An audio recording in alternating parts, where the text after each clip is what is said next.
এদিন চলে গিয়েছিলাম পিৎজা হাটে পিৎজা খেতে। দেখাশোনা করে পছন্দ মতো একটা পিৎজা অর্ডার করা হলো। তারপর ওনারই অপেক্ষা করছিলাম যে কখন আসবেন।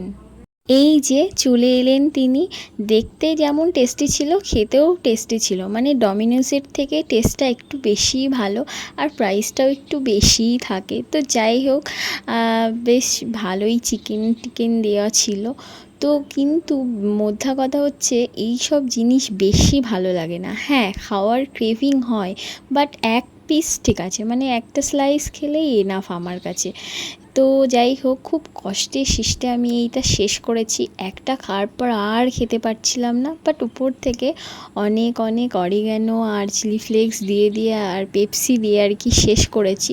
আর তোমাদের কার কার পিৎজা খেতে ভালো লাগে, আর কোথাকারের পিৎজা বেশি ভালো লাগে, সেটাও অবশ্যই কমেন্টে জানিও।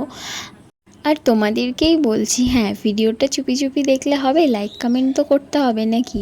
আর অবশ্যই সাবস্ক্রাইব করে দিও। আর তোমরা ভালো থেকো, সুস্থ থেকো। আজকের মতো টাটা।